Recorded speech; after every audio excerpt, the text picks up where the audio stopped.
Começando agora mais um Se Liga a Saber, o seu espaço de aprendizados práticos com grandes livros. No episódio de hoje, mergulhamos nos ensinamentos transformadores de O Monge e o Executivo, um clássico da liderança e do desenvolvimento pessoal que vai mudar a sua forma de liderar e de viver. Bom, a fonte que a gente está olhando hoje, ela traz a história do John Daly. Um gerente geral, né? Final dos anos 90, carreira de sucesso, família, bens, aquela coisa parecia tudo perfeito por fora. Exato, parecia.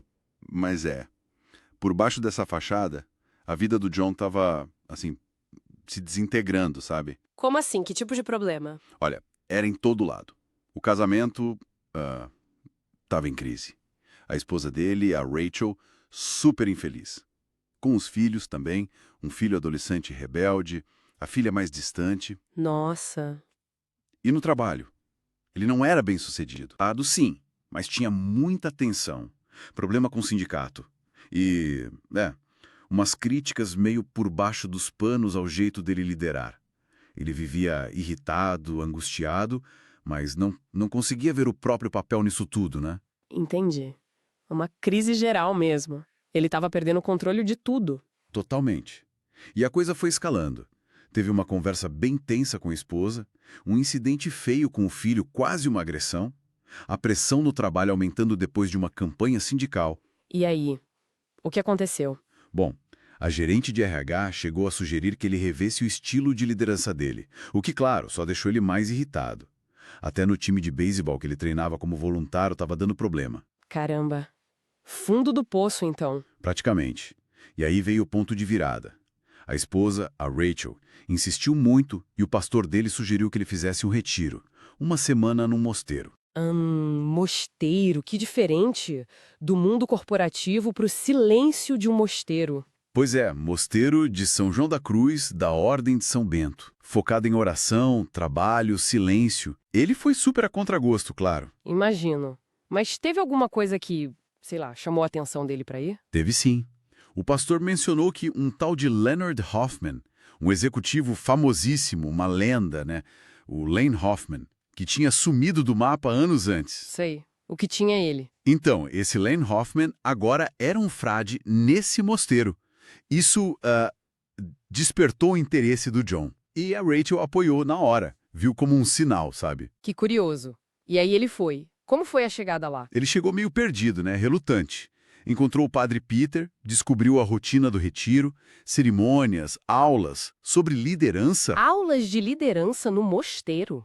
Interessante. E aí vem o clímax dessa parte inicial. O John pergunta pelo tal Len Hoffman. E descobre não só que ele está lá, mas que agora atende por outro nome. Irmão Simeão. E mais, ele seria o instrutor do curso de liderança naquela semana. Uau, que reviravolta! O executivo lendário virou monge e ia dar aula para ele. Exatamente. Mas tem mais um detalhe aí que deixa tudo ainda mais forte pro John. O quê? Esse nome, Simeão, esse nome perseguiu o John desde criança.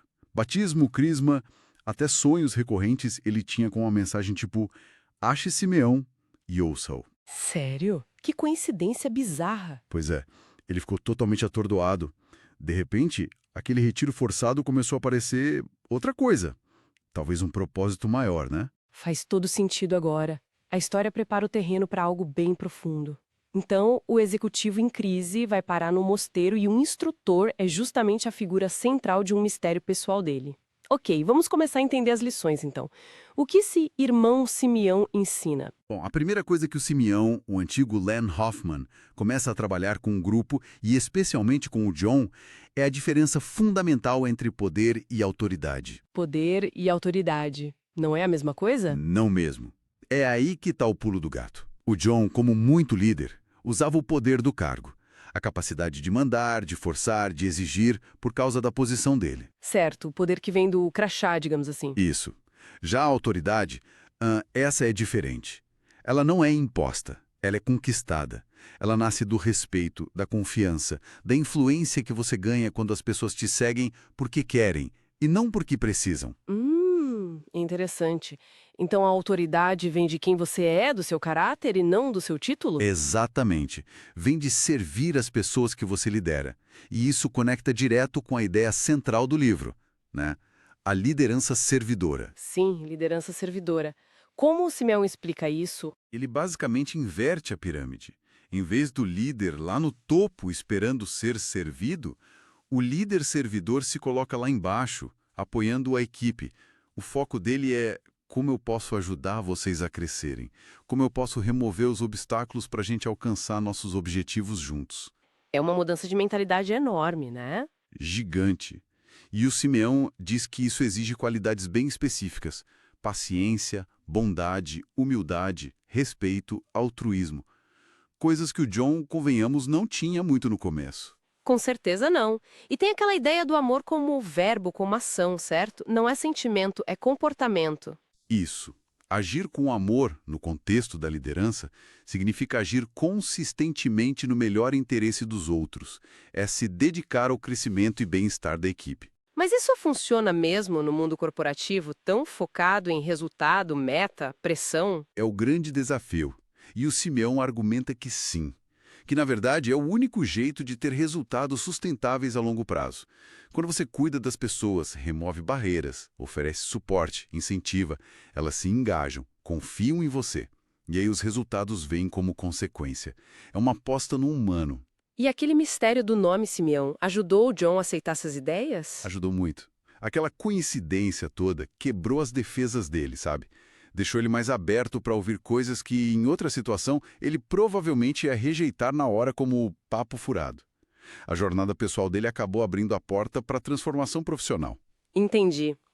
Então, para a gente resumir a essência do que vimos até aqui, a história do John é como uma parábola, né? Mostrando que liderança de verdade não vem de impor poder, mas de construir autoridade servindo as pessoas, com integridade. Perfeito. A liderança eficaz e que perdura se baseia nisso: serviço, compromisso com as pessoas, caráter.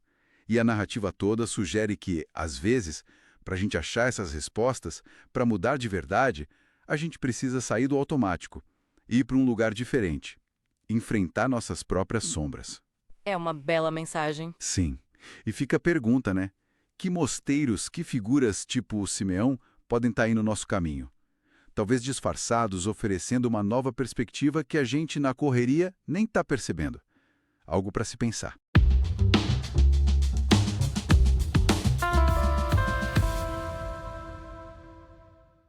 A gente vai mergulhar no primeiro capítulo do livro O Monge e o Executivo, do James C. Hunter. A história já começa interessante, né? Com o John Daly, um executivo chegando num mosteiro bem isolado para um retiro de liderança. Exato. E o clima lá é totalmente diferente do mundo corporativo dele. Tem a cerimônia na capela, as velas, o silêncio. E ele logo conhece o colega de quarto, um pastor, o Lee. Já dá para sentir que vai ser uma semana intensa, né? Sem dúvida. E a nossa ideia aqui é explorar as ideias centrais sobre liderança que esse capítulo traz, principalmente através da figura do irmão Simeão. Ah, o Simeão, que logo de cara já se revela ser o Len Hoffman. Isso, uma verdadeira lenda do mundo dos negócios. O John até tinha pesquisado sobre ele. Sim, um cara que recuperou empresas gigantes, tipo a Southeast Air, escreveu best-seller. O título era O Grande Paradoxo. Para liderar você deve servir, algo assim. E ainda tinha a história da Marinha, né? É verdade. Foi condecorado por tratar prisioneiros com dignidade nas Filipinas. Tinha até uma frase dele sobre isso. Algo como trate os outros como você gostaria de ser tratado. A regra de ouro, basicamente. E pensar que esse cara some depois que a esposa morre e vai parar no mosteiro. Pois é. E o primeiro encontro do John com ele. É genial. Muito! A lenda dos negócios consertando um vaso sanitário. Sim, quebra totalmente a expectativa. Mas o que marca o John e o livro descreve bem são os olhos do Simeão. Acolhedores e cheios de compaixão, né? E uma energia impressionante para a idade. Exato. E a humildade da cena já desarma o John, que pede conselhos ali mesmo. E isso já nos leva para a primeira aula do Simeão com um grupo. Um grupo bem diverso, aliás. De escola, treinadora, enfermeira. E o John, claro. E a regra de ouro da aula: falar sempre que tiverem vontade. Bem diferente do mundo corporativo. Totalmente. E ele começa jogando uma pergunta pesada sobre a terrível responsabilidade de ser líder. o impacto na vida das pessoas. Isso preparou o Teriano para a primeira grande lição, né? A diferença entre gerência e liderança. Ah, fundamental. Muita gente confunde, mas o Simeão é categórico. O que ele diz exatamente? Basicamente, você gerencia coisas, tipo inventário, orçamento, sabe? Recursos. Mas você lidera pessoas. Entendi. Tentar gerenciar gente seria o desumanizar. É essa a ideia. Liderar tem a ver com influenciar, inspirar. E aí o grupo tenta definir liderança. E chegou naquela definição: a habilidade de influenciar pessoas. Para trabalharem entusiasticamente, visando atingir aos objetivos identificados como sendo para o bem comum. As palavras-chave aí para mim são habilidade, Sim, ou seja, algo que se aprende, se desenvolve, não é um dom, e influenciar, o que nos leva direto para outra distinção crucial que ele faz. poder versus autoridade. E essa é forte. Explica pra gente essa diferença, segundo o Simeão. Ok. Ele se baseia em Max Weber. Poder é basicamente forçar alguém a fazer o que você quer, por causa da sua posição, da sua força, mesmo que a pessoa não queira. É o famoso faça isso, senão... Exatamente. O livro diz que o poder pode ser comprado, vendido, herdado, mas ele corrói os relacionamentos. Ele dá exemplos como rebeldia de adolescente, greves. Faz sentido. E a autoridade, como ela se diferencia? A autoridade é diferente. É a habilidade de levar as pessoas a fazerem de boa vontade o que você quer. Por causa de quem você é. E isso por causa da sua influência pessoal, do seu caráter. É o vou fazer porque foi ele quem pediu. Não se compra, se conquista. É uma habilidade. Mas aí vem a pergunta. Isso funciona no mundo real, na pressão do dia a dia das empresas? O poder parece mais rápido. É o ceticismo que aparece na discussão. Mas o Simeão argumenta que a autoridade é essencial também nos negócios. Por quê? Imagino que tem a ver com o engajamento. Exato. Coisas como o coração, a mente, o compromisso, a criatividade são dons voluntários dos funcionários. Você não consegue isso na base do poder, Então ter que usar o poder o tempo todo seria um sinal de falha da autoridade. Ele até cita o descrédito crescente nas instituições que abusam do poder, como no caso Watergate, para mostrar que as pessoas estão cansadas disso. Entendi. E como isso se conecta com a questão de tarefa versus relacionamento? Diretamente. Se você foca só na tarefa, esquece as pessoas. Aí vem rotatividade, baixo moral. Mas se focar só no relacionamento, as tarefas não saem, né? Pois é. O equilíbrio, segundo o livro, é executar as tarefas enquanto se constroem os relacionamentos. Uma coisa alimenta a outra quando a base é a autoridade. Ok, então a chave é construir essa tal autoridade. Mas como? Se não dá para comprar. Através do comportamento. É interessante o exercício que eles fazem.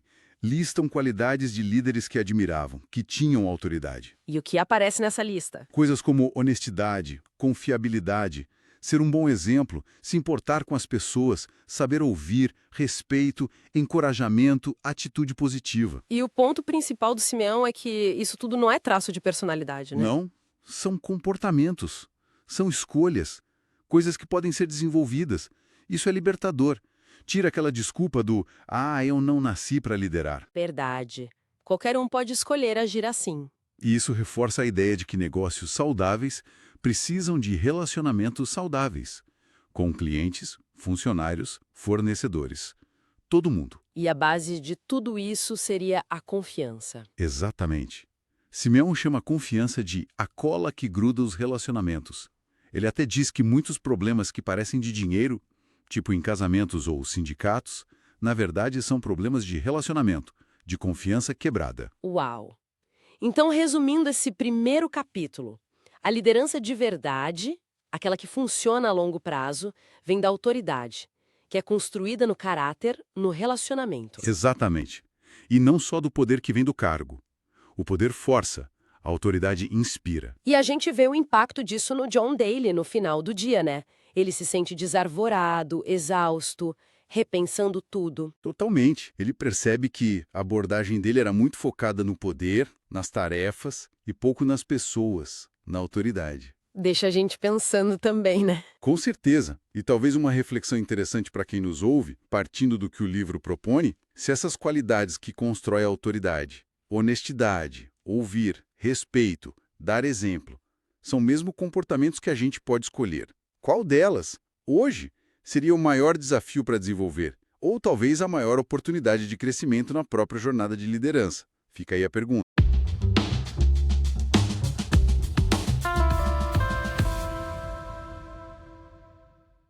Vamos mergulhar no capítulo 2 de O Monge e o Executivo. Isso aí, o capítulo chamado O Velho Paradigma. Exato. E ele já começa com o John encontrando o Simeão bem cedo, né? Sim, e o John tá se sentindo meio perdido, sabe? Percebendo o quanto ele precisa aprender. Principalmente sobre ouvir. A dificuldade dele em realmente escutar. E o Simeão não alivia, né? Ele é bem direto. Fala na lata. Diz que o John interrompe demais as pessoas. É, e que isso passa umas mensagens bem negativas, tipo que ele não tá prestando atenção. Ou que não valoriza o que o outro está dizendo. Pior, que as palavras dele são mais importantes. Exatamente. É um confronto com um hábito que, vamos combinar, muita gente tem e nem percebe. Verdade. E o Simeão já joga a real. Respeito não é só sentir, tem que demonstrar, com ações. Como a escuta ativa, por exemplo. Perfeito. Isso já dá o tom para a reflexão que vem depois, né? Para todo o grupo pensar. Sim, porque aí a discussão engata no tema dos paradigmas. O que são, afinal? Boa pergunta. O Simeão explica que são tipo nossos mapas mentais, os modelos que a gente usa para entender o mundo, para navegar na vida. Mapas mentais. Úteis, imagino. Super úteis, mas tem um perigo. Qual? Se a gente trata esses mapas como verdades absolutas, sem nunca questionar, sem atualizar, sabe? Entendi. E ele conecta isso com a estagnação, né? Paradigmas velhos podem travar a gente. Muito forte essa conexão. O exemplo da menina que sofreu abuso e cria aquele paradigma de que homens adultos não são confiáveis. Nossa, pesado. Sim, útil para ela na infância, para se proteger, mas na vida adulta, se ela não revisitar isso, pode ser destrutivo? Faz todo sentido. A lição é essa necessidade de sempre questionar nossas próprias certezas. Exato. Aquela ideia de que a gente não vê o mundo como ele é, mas como a gente é. Nossos filtros, nossos paradigmas. Lembrei da história do gato no fogão quente, que o livro cita. Ah, sim. Ele aprende a lição errada, né? Totalmente. Nunca mais senta em fogão nenhum, nem frio. Medo irracional. E o livro lista outros paradigmas antigos que já caíram por terra. Terra plana, mulheres sem direito a voto. Desafiar esses velhos caminhos exige esforço, né? Com certeza. Mexe com a gente. E a resistência à mudança. Por que é tão difícil mudar? Ah, porque tira a gente da zona de conforto, né? É desconfortável ter que repensar tudo aquilo que a gente acreditava. Verdade. Dá um trabalho. E como o Simeão diz, muitos preferem ficar parados do que encarar esse trabalho. Só que na vida, nas empresas, ou a gente está crescendo ou está diminuindo. Não tem meio termo. A melhoria exige a mudança. Sempre. E aí, ele conecta tudo isso com liderança. Com aquele modelo tradicional da pirâmide. Isso, a hierarquia clássica vinda lá do militarismo, presidente e general no topo. E os funcionários, os soldados, na base. Só que aí vem a pergunta crucial. Quem está lá na ponta lidando com o cliente? Ou com o inimigo na analogia militar? O pessoal da linha de frente, claro. Exato. Mas no modelo tradicional, o foco de todo mundo está voltado para cima, para agradar o chefe. E não o cliente. Que é quem realmente importa no final das contas. Pois é. Será que esse modelo ainda serve para a gente hoje? Fica a pergunta. E a proposta que surge é? Inverter a pirâmide. Colocar ela de cabeça para baixo. Genial, né? O cliente vai lá para o topo. Servido diretamente por quem está na linha de frente. E esses funcionários, por sua vez, são servidos, apoiados pelos supervisores. E assim por diante, até o líder principal que fica lá na base, dando suporte para todo mundo. Muda tudo. O papel do líder vira outro. Deixa de ser mandar para ser servir. Tirar os obstáculos, facilitar o trabalho da equipe para que ela possa servir bem o cliente. E aí entra o conceito central, liderança servidora. Mas tem um detalhe importante. Qual? Distinguir entre servir necessidades e servir vontades. Não é a mesma coisa. Ah, boa. Explica melhor. O líder servidor foca nas necessidades legítimas da equipe. Coisas físicas, psicológicas. Tipo, dar estrutura, treinamento, reconhecimento. Isso, padrões claros, encorajamento para que as pessoas deem o seu melhor. Não é só fazer o que elas pedem, atender capricho, sabe? Entendi. O Simeão usa o exemplo dos pais com os filhos, né? Perfeito para ilustrar. Se você der tudo o que a criança quer, vira um caos. Verdade. Mas dar o que ela precisa, limites, estrutura, apoio, aí sim, você ajuda no desenvolvimento dela. No trabalho seria a mesma lógica. Focar nas exigências reais, físicas e psicológicas. Exatamente. E é aí que a Kim, outra participante do grupo, traz a hierarquia das necessidades de Maslow. Ah, Maslow. Clássico? Sim, e ela conecta com o ambiente de trabalho. Primeiro, as necessidades básicas. Salário justo, segurança, um ambiente estável. A base da pirâmide. Isso. Depois vem pertencimento, amor. Trabalho em equipe, bons relacionamentos no trabalho. Sentir que faz parte. Exato. Aí vem a estima, respeito, reconhecimento pelo trabalho bem feito. E no topo, a autorrealização. Que é cada um buscar ser o melhor que pode ser, usar todo o seu potencial. E o papel do líder servidor. Ajudar a satisfazer essas necessidades em todos os níveis e, importante, perceber que cada pessoa é diferente, tem necessidades diferentes em momentos diferentes. Tem que ter essa sensibilidade. O que volta para a questão da escuta lá do começo, né? Precisa ouvir para entender essas necessidades. Exatamente. O ciclo se fecha. Então, uau! O capítulo 2 realmente mexe com a gente. Desafia o jeito de pensar sobre o vi, sobre nossas crenças, os paradigmas. E sobre a estrutura de liderança, essa mudança do modelo de comando para um modelo de serviço. De baixo para cima, focado em quem está na ponta. É bem profundo. A grande lição para mim é que liderar bem hoje é isso, entender e atender as necessidades de verdade, não só os desejos da equipe. Porque é isso que libera o potencial das pessoas. Sim, para que elas possam dar o melhor de si e servir ao propósito final, seja ele qual for. Exige coragem, né? Para questionar o jeito antigo e abraçar a mudança. Com certeza. E para a gente fechar, fica uma reflexão, talvez. Se liderança é esse serviço focado em necessidades, que necessidades, além das mais óbvias, a gente pode estar deixando passar nas nossas equipes? Ou até na nossa família? Boa. Que necessidades psicológicas, tipo de conexão, de se sentir valorizado, de crescer, podem não estar sendo vistas ou atendidas? Exato. Fica aí para a gente pensar.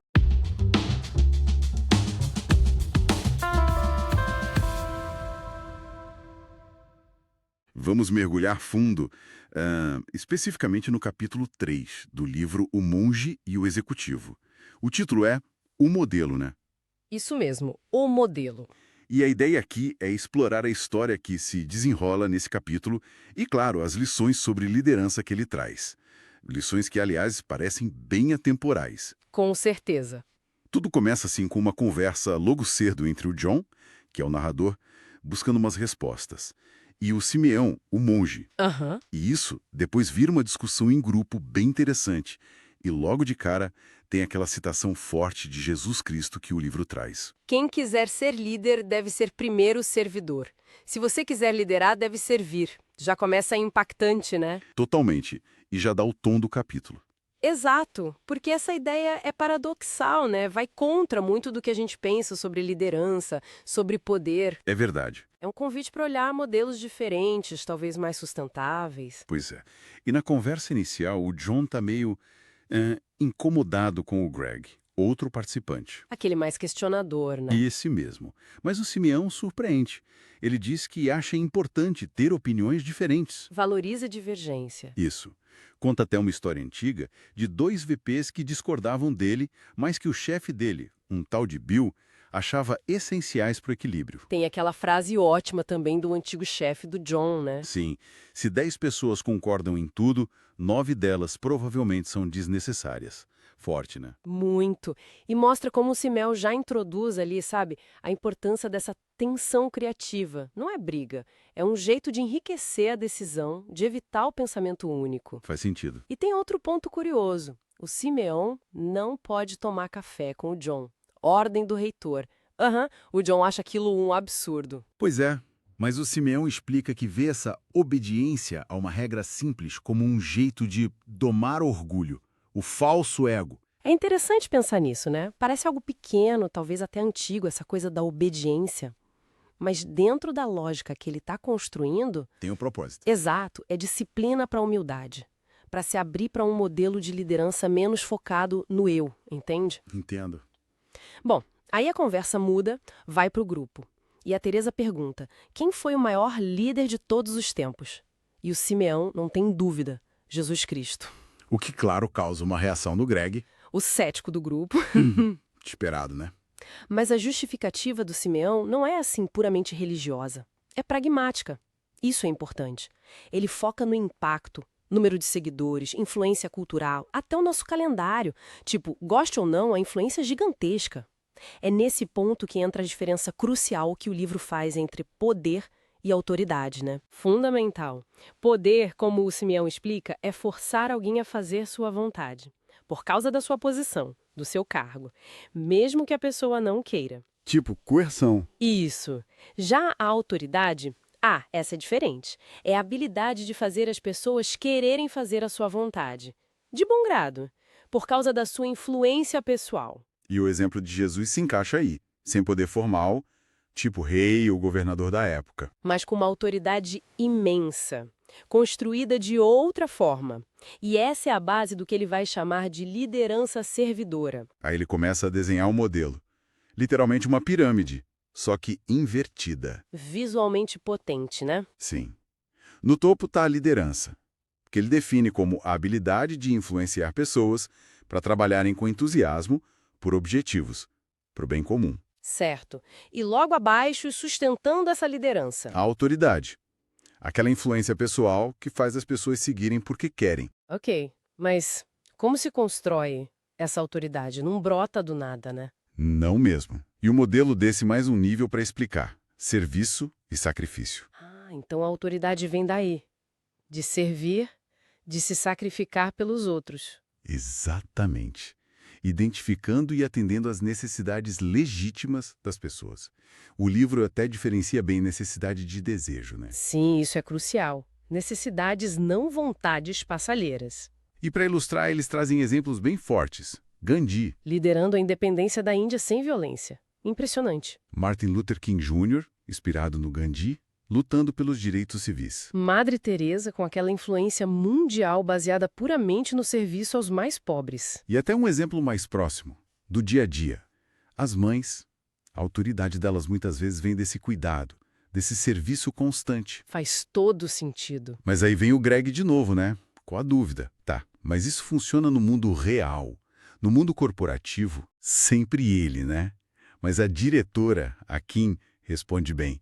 Ela fala da lei da colheita.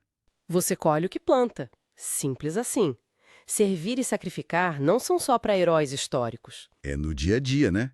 Ouvir alguém, ajudar, colocar a necessidade do outro em perspectiva. Pois é, essas pequenas ações constroem a confiança, a reciprocidade, e daí nasce a autoridade. Não tem mágica. Bom, e aí a gente chega na base dessa pirâmide invertida. Abaixo de serviço e sacrifício, tem o amor. E aqui a definição é fundamental. Não é amor como sentimento, né? Não. É amor como comportamento, como ação. Se estender pelo outro, atender às necessidades dele. Aqui em resumo, amor é o que o amor faz. Ação pura. Gosto dessa definição. Bem prática. E na base de tudo, sustentando a pirâmide inteira, a vontade. A vontade. E tem até fórmula para isso, né? Tem. Simeão apresenta assim. Intenções menos ações é igual a nada. Zero. Ou seja, só ter boa intenção não adianta. Exato. Mas intenções mais ações é igual a vontade. É a capacidade de alinhar o que a gente quer fazer com o que a gente de fato faz. A enfermeira aqui, então, ela meio que resume o fluxo todo, né? A liderança começa lá na base, com a vontade. Sim, a vontade de alinhar intenção e ação. Essa vontade ativa o amor, entendido como comportamento de servir, Que se manifesta em serviço e sacrifício. que, por sua vez, constroem a autoridade, a influência genuína. E só então, com essa autoridade conquistada, é que se tem o direito de liderar lá no topo da pirâmide invertida. É um processo. Um processo de baixo para cima nesse modelo. Muito claro. Então, assim, a grande mensagem desse capítulo 3 parece ser essa. A liderança que dura, a liderança eficaz, ela nasce da autoridade. E a autoridade é fruto do serviço. E para servir de verdade, precisa de amor como ação e de vontade, que é a intenção colocada em prática. A essência é identificar e satisfazer necessidades. É isso. O que nos leva a uma reflexão final interessante, acho eu, conectada com aquela fórmula da vontade. Intenções plus ações igual a vontade. Exato.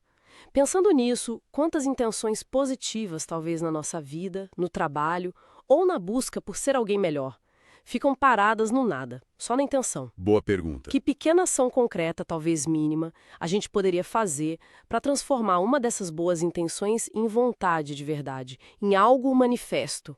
Fica aí a reflexão.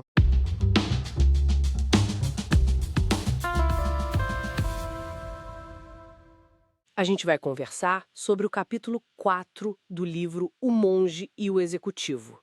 O capítulo se chama O Verbo. E olha, a ideia é explorar a história que ele conta e as lições que a gente pode tirar dali, né? Isso. E tudo começa com o narrador, o John, refletindo sobre o retiro. Ele está, assim, bem curioso sobre Simeão, o monge que lidera o grupo. Sim, ele está buscando um sentido maior para estar ali, né? E o capítulo já engata numa conversa dele com o Simeão sobre crenças. Mas logo depois eles vão para a sessão principal do dia. E o tema, olha, surpreende. Amor, aplicado à liderança. Pois é, amor. Pode parecer estranho no mundo corporativo, né? Mas o Simeão começa citando o Vince Lombardi, aquele técnico, que falava sobre amar os jogadores. E aí ele conta a própria história dele, bem interessante. Ele era ateu, achava um absurdo total aquele mandamento de amar os inimigos. Sério? E como ele mudou de ideia? Ah, a virada foi quando ele entendeu que a palavra amor significava no Novo Testamento. No grego original, era ágape, que é bem diferente de eros, que é a paixão, ou storge, o afeto familiar, ou até filhos, a amizade, né? Ágape. E o que significa exatamente? Então, ágape não é um sentimento que simplesmente acontece. É um amor baseado em comportamento, em escolhas. É decidir agir pelo bem do outro, sem esperar nada em troca, sem depender de gostar da pessoa. Entendi. Então não é sobre sentir amor, mas sobre agir com amor. É uma ação, um verbo, como o título do capítulo diz. Faz sentido. Exatamente. É uma disciplina. E o pessoal lá no retiro começa a sacar a conexão com liderança. Sim, a treinadora até lembra a frase "o amor é o que o amor faz". E aí o Simeão lista os comportamentos que definem esse ágape. São 8, né? Isso. Paciência, bondade, humildade, respeito, abnegação, perdão, honestidade e compromisso. São qualidades que a gente já tinha até visto como importantes para a liderança. Vamos tentar passar por algumas delas. A paciência, por exemplo. Claro. Paciência é definida como mostrar autocontrole. Essencial para o líder, né? Para criar um ambiente seguro, onde o pessoal possa errar sem medo de levar bronca na frente de todo mundo. Pensa num bebê aprendendo a andar. A gente incentiva, não fica bravo porque caiu. É essa a ideia. Não é não corrigir, mas corrigir com respeito. Boa analogia. E a bondade? O que seria? A bondade envolve dar atenção, apreciação, incentivo. E olha, dar atenção de verdade, principalmente ouvindo ativamente. Isso é crucial. É aquele esforço de quelar a nossa própria cabeça e realmente tentar entender o mundo do outro, sabe? Mostra que a pessoa é valorizada. Uhum. O livro até cita o efeito Hawthorne, né? Como a atenção muda o comportamento das pessoas para melhor. Exato. E apreciação, incentivo, precisam ser sinceros, específicos, não é só um bom trabalho genérico. William James já falava que essa é uma necessidade humana profunda. Falamos de paciência, bondade e a humildade. Como ela se encaixa nesse amor ágape? A humildade aparece como ser autêntico, sabe? Sem aquela máscara de perfeição, sem arrogância. O líder humilde sabe que não tem todas as respostas, está aberto a aprender. E o respeito? Parece óbvio, mas como o livro define? Como tratar os outros como pessoas importantes, ponto. Considerar os valores, a dignidade de cada um. Não é só a educação, é ver o valor intrínseco na pessoa. Certo. E a abnegação? Lembro que tinha uma distinção importante aí. Tinha sim. A abnegação é definida como satisfazer as necessidades dos outros, não simplesmente as vontades ou caprichos. O líder que age com ágape foca no que a equipe realmente precisa para crescer, para se sentir segura, para ter propósito. E às vezes isso significa ir contra os próprios desejos ou conveniências do líder. É um sacrifício. Entendi a diferença. E o perdão? Imagino que seja difícil, mas necessário. Super necessário. É abrir mão do ressentimento quando alguém te prejudica. Para manter a equipe unida, para não deixar a mágoa contaminar o ambiente, o líder precisa saber perdoar. E a honestidade? Base de tudo, imagino. Com certeza. Ser livre de engano. Sem honestidade não tem confiança. E sem confiança, a liderança baseada em autoridade, não em poder, simplesmente não funciona, desmorona. Por último, o compromisso, que você disse que talvez seja o mais exigente. Eu acho que sim. O livro define como ater-se às suas escolhas. Porque vamos ser sinceros, agir com paciência, bondade, humildade o tempo todo, especialmente com gente difícil, ou quando a gente mesmo não está num bom dia, exige um esforço danado. É o compromisso que segura a barra quando o sentimento some ou fica negativo. Tem aquela analogia do sargento, né? Da galinha e do porco no café da manhã. Essa mesmo. A galinha está envolvida, dá os ovos, mas o porco está comprometido, dá o bacon. O líder precisa ser o porco, nesse sentido, comprometido com esses princípios, com o crescimento das pessoas. Faz todo sentido. E o Simeão conclui que esses comportamentos todos, paciência, bondade, etc., exigem serviço e sacrifício. Sacrificar o ego, o mau humor, a vontade de explodir. Exatamente.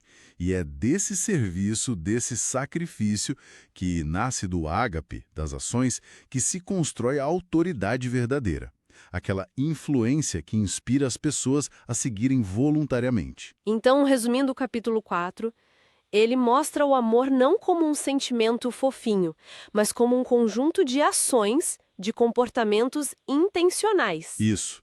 E a liderança eficaz, aquela que tem autoridade de verdade, nasce dessas ações de servir e se sacrificar pelos outros. Fica muito claro que liderar é um verbo ativo. É uma escolha diária de agir com ágape. E o texto sugere que a gente vê o caráter de um líder não em como ele trata quem o agrada, mas justamente quem desafia essa paciência, esse compromisso. Isso me deixa pensando, mesmo fora de um cargo formal de liderança, como será que essa decisão de agir com ágape no dia a dia, um pouquinho mais de paciência aqui, um gesto de bondade ali, poderia transformar as nossas interações mais comuns?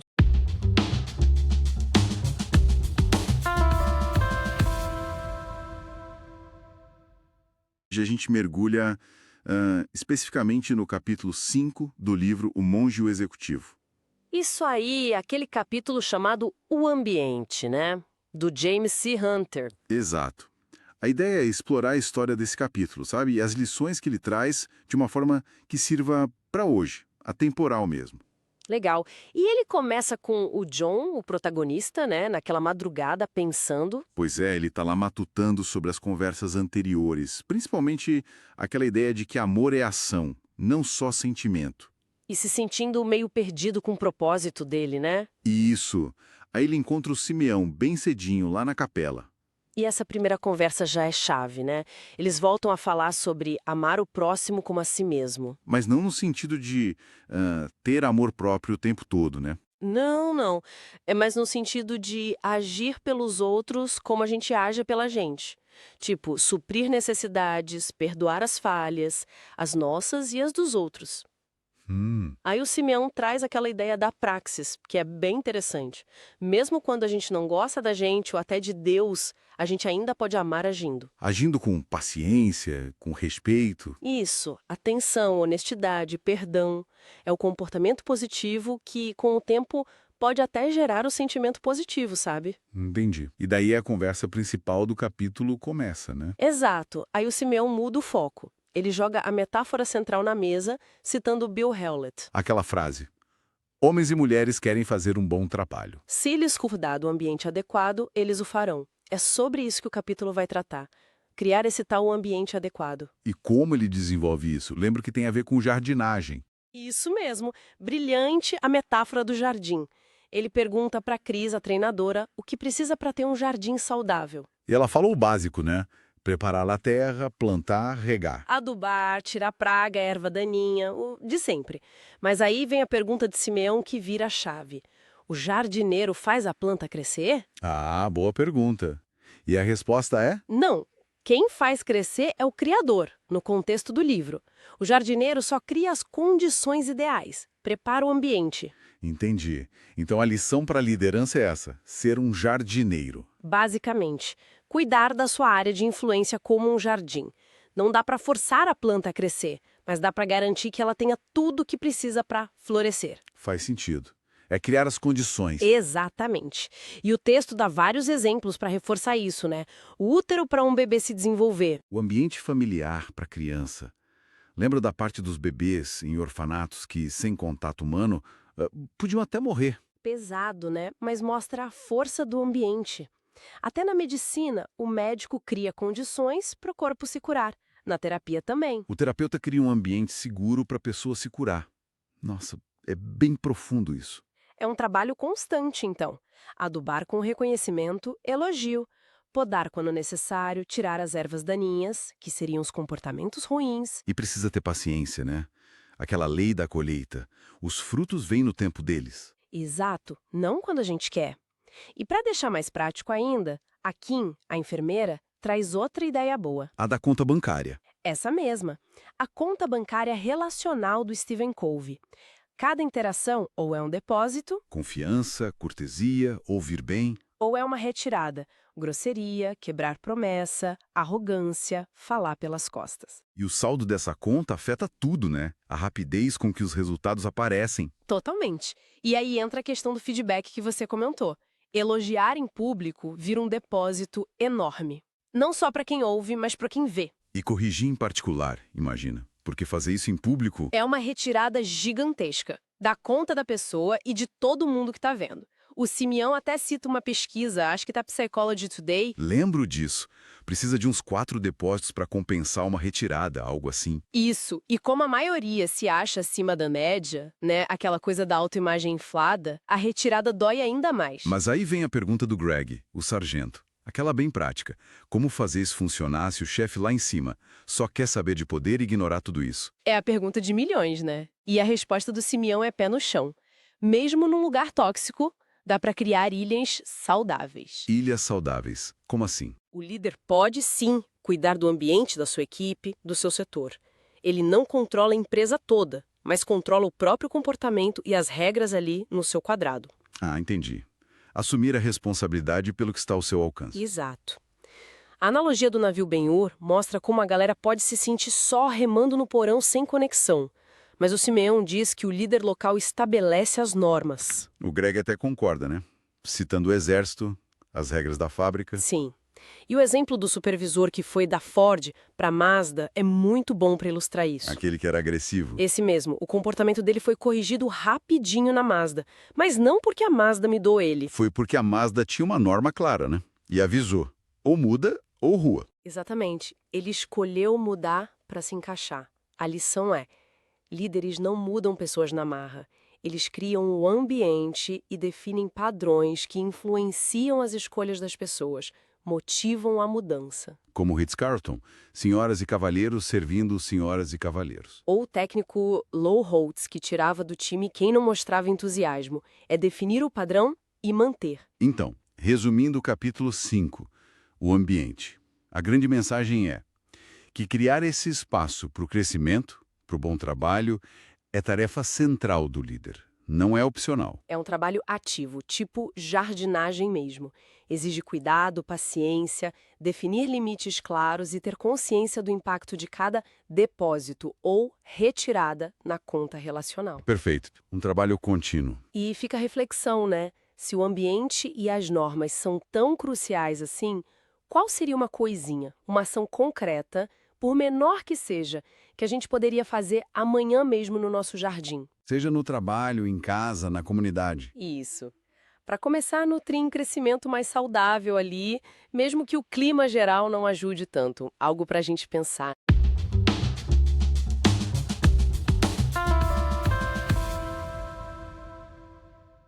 Olá!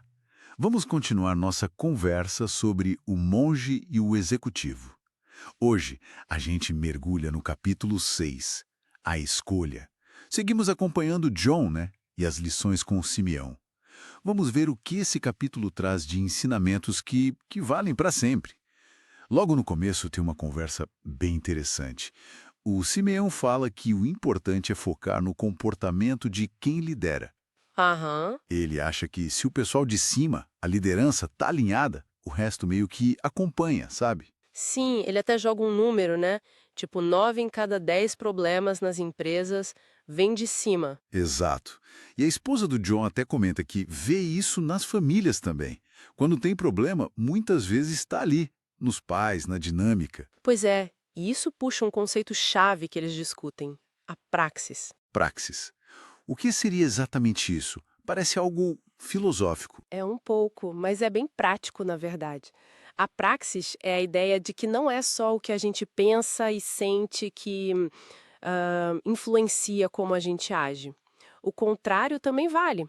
O jeito que a gente age pode mudar os nossos pensamentos e até os nossos sentimentos. É uma via de mão dupla, entende? Entendi. Que interessante. Então, não é só sentir para depois fazer. É também fazer para talvez começar a sentir. Exatamente. É por isso que a gente acaba se apegando, sei lá, a um hobby que a gente dedica tempo, ou até um animalzinho, ou mesmo pessoas. Como o exemplo do vizinho, né? Que talvez a gente nem gostasse muito no começo. Isso, mas aí vocês trabalham juntos num projeto, ajudam um ao outro e, de repente, você passa a gostar da pessoa. O comportamento, a ação conjunta meio que puxou o sentimento. Faz sentido. Mas isso funciona pro lado negativo também, né? Com certeza. E isso é crucial. O livro menciona como, na guerra, desumanizar o inimigo. Tipo, tratar como se não fosse gente. Facilita justificar atos violentos. Ou no dia a dia, se a gente trata mal alguém de quem já não gosta muito, a tendência é odiar ainda mais essa pessoa. A ação alimenta o sentimento negativo. Nossa. E aí que entra aquela sugestão do Tony Campolo que o livro cita, sobre casamentos desgastados. Há sim a ideia de agir como na época do namoro. Isso. Por 30 dias, né? Se comprometer a elogiar, dar presente, ser carinhoso. Mesmo que não esteja sentindo aquilo na hora. É quase um finja até que se torne verdade. Pois é. Mas será que isso não fica meio artificial? Forçado. Olha, o começo é a parte mais difícil, sem dúvida. Exige disciplina mesmo. Agir de forma positiva com quem você está magoado ou irritado. É como, sei lá, desenvolver um músculo novo. No início dói, é esquisito, mas com a prática, com a constância. Ele vai se fortalecendo e o movimento fica mais natural. Exato. Os músculos emocionais, digamos assim. Essa ideia de agir primeiro, mesmo contra a vontade, conecta direto com o ponto central do capítulo, né? A responsabilidade, a escolha. Uhum. Simeão bate muito nessa tecla. Liderança começa com uma escolha. E uma escolha fundamental é a de assumir responsabilidades. E muita gente foge disso, né? Fica esperando, eu mudo quando o outro mudar, quando a situação melhorar. Sim. O livro até fala das doenças da responsabilidade. Tem um neurótico que pega a culpa por tudo, até pelo que não é dele. E tem o outro lado. O outro lado, que são as pessoas com, o livro chama de problemas de caráter, que culpam todo mundo, menos elas mesmas, pelos seus problemas. Isso abre uma discussão maior, né? Sobre essa falta de responsabilidade pessoal que a gente às vezes vê por aí.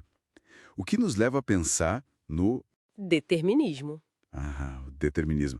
Aquela ideia muito ligada a Freud, né? De que tudo já está meio que determinado. Pela genética, pela criação, pelo ambiente. Como se o livre-arbítrio fosse só uma ilusão. O que é uma bela muleta, né? Para justificar um monte de coisa errada. Com certeza. Dá muita desculpa. Mas o livro contesta isso. E fortemente. Traz o exemplo do Viktor Frankl. O psiquiatra que sobreviveu aos campos de concentração. Uma história impressionante. Impressionante. E a conclusão dele, depois de viver o horror, foi que o ser humano é, no fim das contas, autodeterminante. Mesmo na pior situação imaginável, as pessoas ainda tinham uma escolha. A escolha de como agir. Como ele dizia, como santos ou como porcos. Uau! As decisões, não as condições, definem quem a gente se torna. Poderoso isso. Muito. E tem também o exemplo que dão dos gêmeos idênticos, ou até siameses.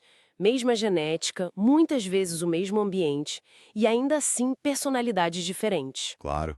Reforça essa ideia da escolha individual, da resposta à habilidade, como o livro chama. Isso, a habilidade de escolher a nossa resposta aos estímulos, às coisas que acontecem na vida. É a nossa liberdade final. E escolher é inevitável. Lembrei da frase do professor do Simeão, o Sr. Caymmi. Na vida, a gente só tem que morrer e fazer escolhas. Exatamente. Até não escolher já é uma escolha em si. E como é que a gente faz para transformar um comportamento que a gente escolheu, mas que parece difícil ou artificial no começo, em algo natural, parte da gente? Pela disciplina. É a disciplina que forma os hábitos. O livro descreve até 4 estágios para a gente adquirir uma nova habilidade, ou um hábito, seja ele bom ou ruim. Quais são esses estágios? O primeiro é inconsciente sem habilidade. A gente nem sabe que não sabe fazer aquilo ou que aquilo existe. É ignorância. Ok. Tipo, nunca ouvi falar de meditação, nem sei que não sei meditar. Isso. Aí vem o segundo, consciente sem habilidade. A gente toma consciência, opa, isso existe. Talvez fosse bom pra mim, mas quando tenta fazer, é desajeitado, estranho. Tipo, tentar meditar pela primeira vez e ficar super desconfortável. Exato. O terceiro estágio é consciente e habilidoso. Com a prática, a gente começa a pegar o jeito. Fica mais confortável, mais fluido, mas ainda exige atenção consciente. A meditação começa a ficar um pouco mais fácil, mas ainda preciso me concentrar para fazer. Perfeito. E o último estágio é inconsciente e habilidoso. A coisa se torna automática, natural, é segunda natureza. Como, sei lá, escovar os dentes, dirigir para quem já dirige há muito tempo, ou um atleta de elite executando um movimento perfeito sem nem pensar. O hábito se incorporou. Entendi a progressão. Então, a mensagem final para a liderança e para a vida não é tanto sobre ter um estilo específico ou ser super carismático. Não, é sobre a essência, o caráter. E qualidades como paciência, bondade, humildade, respeito, honestidade, compromisso, são, na verdade, hábitos. Hábitos que a gente pode escolher desenvolver com disciplina. Exatamente. Tem uma citação no livro que resume isso de forma brilhante, eu acho. Qual? Diz assim: pensamentos tornam-se ações, ações tornam-se hábitos, hábitos tornam-se caráter e nosso caráter torna-se nosso destino. É uma corrente, né? Uma corrente poderosa mostra como tudo começa pequeno, num pensamento, numa escolha de agir, e leva a quem a gente se torna. Bom, exploramos bastante coisa hoje do capítulo 6 de O Monjo Executivo. Falamos da praxis, essa relação entre agir e sentir. Falamos da importância crucial da escolha, da responsabilidade pessoal, desafiando a ideia do determinismo. E vimos como a disciplina é a chave para formar hábitos que, no fundo, constroem o nosso caráter. E um bom caráter é a base da verdadeira liderança. Fica então talvez uma reflexão, né? Pensar num hábito ou numa qualidade, pode ser de liderança ou num relacionamento mesmo, que a gente gostaria de ter ou melhorar. Em que estágio será que esse hábito está hoje? Naquele primeiro de nem saber, no segundo de saber, mas ser difícil, no terceiro já pegando jeito ou já é natural? E a partir daí pensar: que pequena escolha, que prática consciente eu poderia fazer, talvez hoje mesmo, para dar um passinho para o próximo estágio, para tornar o que não é natural em natural. É um bom exercício. Começa com uma escolha.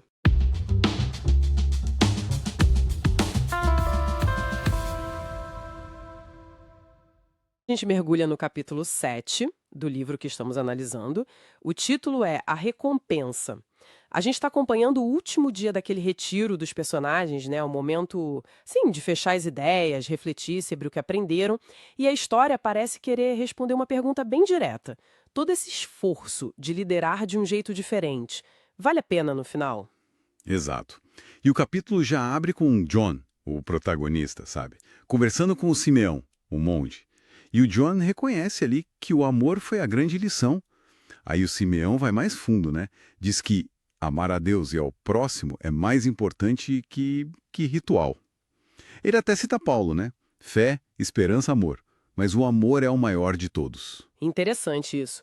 E o Simeão, sendo um frade, um religioso, foca muito na ação, né? Menos no discurso. Justamente. Ele mesmo é o exemplo daquilo de pregar o evangelho e, se necessário, usar palavras. A vida dele era o serviço. E tem uma parte que ele fala de umas razões meio paradoxais para servir. Tipo, quebrar o próprio orgulho, o ego, e que isso, no fim, traz uma alegria enorme para ele. Isso. E é aí que entra a dúvida do John, que eu acho que muita gente que lidera deve ter, né? Será que liderar assim, servindo, amando, se doando, compensa mesmo? O sacrifício é grande? É uma pergunta bem pé no chão, Com certeza. É o ponto central, talvez. sem dúvida. E essa pergunta puxa a discussão principal do capítulo, as tais recompensas. Mas antes de listar, acho bom reforçar o que o livro quer dizer com essa liderança, né? É usar a autoridade para servir, para atender às necessidades da equipe, ajudar no crescimento. Entendi. Não é só mandar. Não, a treinadora Cris até compara com um exercício físico. É puxado, exige disciplina, mas os ganhos são muitos, né? Bem-estar, clareza mental. E ela diz que o mesmo vale para essa disciplina de liderar servindo. É um esforço que traz retorno. Boa analogia, faz sentido. Então, quais são esses retornos, essas recompensas que o grupo lá identifica na história? Olha, a primeira que aparece é a influência. Quem fala disso é a diretora, a Teresa. Ela argumenta que quando o líder se dedica de verdade às pessoas, ele constrói uma capacidade de influenciar que vai além do cargo. Não é poder, é respeito, é confiança. Uma influência mais genuína, talvez? E que dura mais. Exatamente.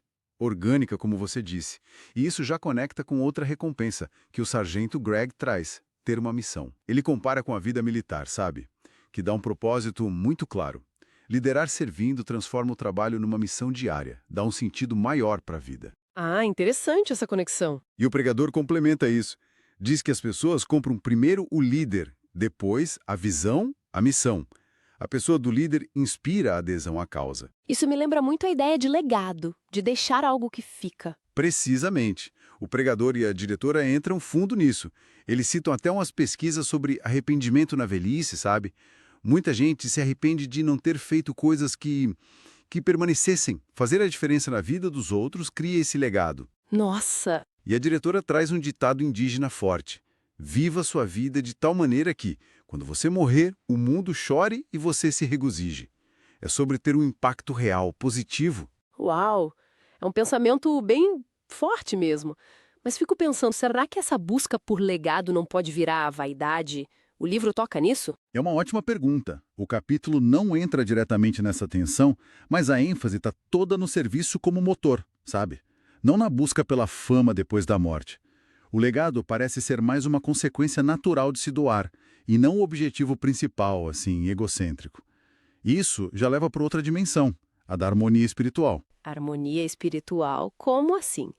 Como isso se manifesta na prática da liderança? A enfermeira Kim e a treinadora Cris ligam essa forma de liderar com a regra de ouro. Aquela ideia de tratar os outros como a gente gostaria de ser tratado, né? Que está em várias religiões e filosofias. Liderar servindo seria um jeito de colocar essas crenças éticas, espirituais, no dia a dia do trabalho. De alinhar o que se acredita com o que se faz. Faz sentido, uma coerência interna. Isso. E o Simeão usa até uma metáfora de Deus como um pai que espera que os filhos se tratem bem, mesmo que não se gostem o tempo todo. Dá uma sensação de estar no caminho certo, espiritualmente falando. Influência, missão, legado, harmonia, 4 recompensas importantes. E parece que o Simeão deixa a principal para o final, né? Sim, a alegria. E ele faz questão de separar alegria de felicidade. Felicidade, ele diz, depende mais das circunstâncias, dos eventos externos. Acontece algo bom, a gente fica feliz. Já a alegria seria algo mais interno, uma satisfação profunda que vem de estar em sintonia com esses princípios maiores, com serviço. Uma alegria que não depende tanto do que acontece fora. Exato. E ele diz que servir aos outros ajuda a gente a quebrar o egoísmo. Que o egoísmo é tipo uma barreira para essa alegria. Alguns chamariam até de pecado original, essa coisa da gente ser muito focado em si mesmo. Então, se doar para o outro meio que força a gente a crescer para além disso. Entendi. Então, resumindo o capítulo 7, liderar com autoridade servidora exige sim disciplina, esforço, sacrifício, não é fácil. Mas as recompensas são transformadores e vão além do sucesso material. É influência genuína, propósito, legado, paz interior e, no fim das contas, essa alegria mais profunda. Perfeito. É isso mesmo. O esforço de sair do próprio umbigo e focar no outro leva a um crescimento pessoal, espiritual. Tem até uma citação do Dr. Schweitzer que o Simeão usa, muito boa. Os únicos que serão realmente felizes são os que buscaram e descobriram o que é servir. A alegria estaria ligada a essa descoberta do servir. E não adianta só ter a intenção, né? Tem que agir, como disse o sargento. Intenções menos ações igual a nada. Exatamente. A ação é que muda o jogo. E para fechar o capítulo, o Simeão deixa uma oração e uma reflexão final bem interessante. Ele diz que não espera que os participantes saiam do retiro transformados da noite para o dia, mas que tenham dado pequenos passos. Pequenos passos. Pode parecer pouco, né? Mas ele fala que na longa jornada da vida, esses pequenos passos, se forem consistentes, podem levar a gente para um lugar completamente diferente lá na frente. Fica então a provocação final do capítulo para a gente pensar, né? Que pequenos passos, inspirados nessas ideias de servir, de crescer, a gente poderia dar hoje mesmo, na nossa própria caminhada.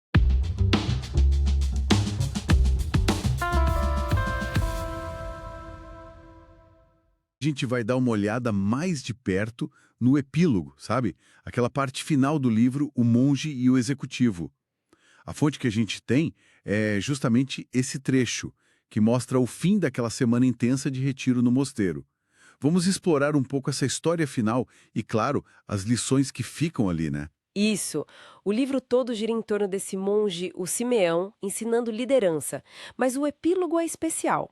Ele mostra o momento da despedida e o que acontece logo depois, quando o pessoal volta para a vida normal. Exatamente. A ideia é entender não só o que rolou com os participantes ali no finalzinho, mas principalmente o que essas últimas páginas ensinam sobre mudança pessoal, sobre como levar o aprendizado para a prática. Perfeito.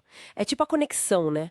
Entre aquela imersão total do retiro e o desafio de voltar para a rotina. E olha, a despedida é descrita de um jeito bem emocionante. Os 6 participantes, incluindo o John, que narra a história, se despedem e tem choro, tem emoção. Sim. E o mais interessante talvez seja o Sargento Greg. Aquele que parecia mais fechado, mais resistente, né? Esse mesmo. Ele não só se emociona, como propõe uma reunião futura. Até se oferece para organizar.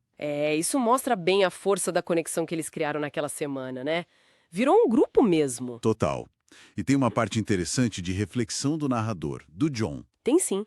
Ele tem um insight ali, uma sacada importante. Percebe que as coisas que mais irritavam ele no Greg eram, na verdade, um reflexo dele mesmo. Coisas que ele não gostava em si. Puxa, que momento, hein? De autoconsciência. Exato. E daí vem uma resolução. Ele decide ser mais autêntico, parar de fingir tanto. No livro, o Simeão chamaria isso de humildade, né? Essa capacidade de se enxergar melhor. Um passo fundamental para a transformação que o livro propõe. E falando em Simeão, o narrador vai se despedir dele, né?